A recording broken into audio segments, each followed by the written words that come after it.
All right. There continue to be rumors that the SEC and Big Ten will reach a scheduling alliance soon. The gist is the SEC will go to a 9-game conference schedule. Cheers. Cheers. Everybody up on that? Cheers. Sure. You don't care? Yeah, I think 8's a good number, but I guess 9. So you have a You clear like those games winner. against Akron?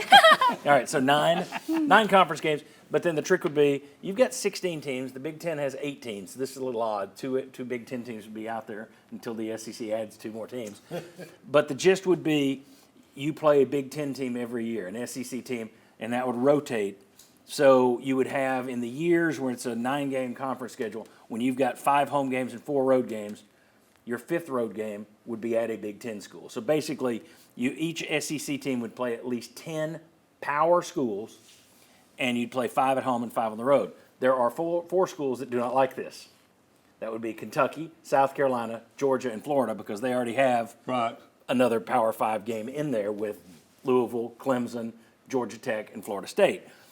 But the rumor is this thing is getting closer to being a reality. I love it. Love it. Give me more good football games. Give me fewer. Right. That's 10 good ones a year. Right now you could get 8.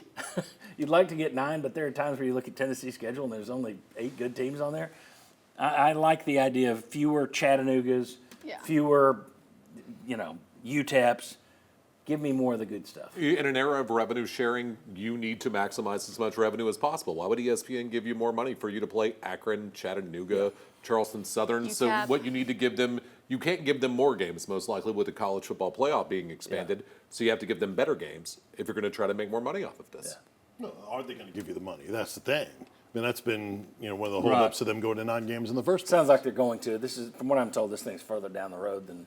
Okay. Well, I think even the immediate impact of filling out stadiums too. I think you definitely get more fans, you get more involvement. Maybe it's better for business in the surrounding areas when you do have big teams coming into town. Right. So I think maybe beyond just the TV deals, there's a huge benefit to having more entertaining games. And one of the first things I thought about was as you go further and further along with the playoffs, you're going to have more competition between SEC and Big Ten teams, right? Yeah. What about a head-to-head matchup? Yeah, I think what's better than going to a Big Ten team and beating them on their fields? And it comes down to you and them.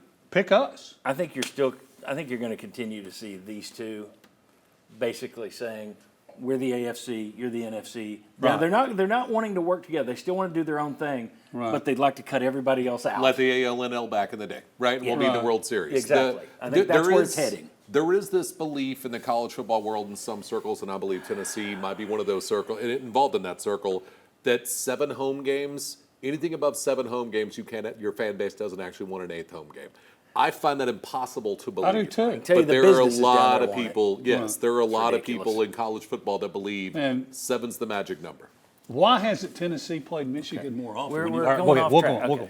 It's also probably because of money of tickets. Yeah. If you did this, though, it would mean Nebraska, who canceled on you, you could wind up with Nebraska as your rotator. Or it's a shame you don't have UCLA as your rotator this year, which is a Big Ten school now. Quickly, Vince. One connection could be automatic qualifiers for the college football playoff. If we're going to play all these, both of us, we're guaranteeing spots in the playoff. Who controls the college football playoff? Right. Yeah. Those two conferences.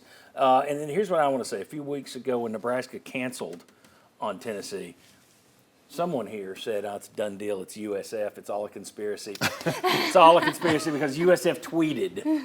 I thought it was the perfect marketing ploy. I laid out all the teams that were available. Notre Dame was out there. Florida State apparently was out there that were possible. And I thought, okay, what's Danny White going to do? Because his scheduling, it doesn't wow me. He lined up Georgia Tech for a home and home. Okay. Right. Bravo. Exactly. Yeah. I'm fair. I give you credit. That's good. Is that the greatest team in the world? No, but it's a traditional rival for the old Tennessee fans, of which I'm one. Georgia Tech's a good one. It's an easy trip. It's your biggest alumni base down in Atlanta. The only thing I will ask, next year you're at Atlanta. The year after you're in Knoxville. Play it at Grant Field. Don't play it. They're talking about moving it to the dome. Don't play it. Play it on a campus. Yes. Don't play it in a stupid dome. But that is a great atmosphere for college football if you've never been to a Georgia Tech game. Yeah, it's a great really place to go, and you can go to the varsity after. Yeah. All right. Very good. Congratulations, Danny White. It's a good scheduling call.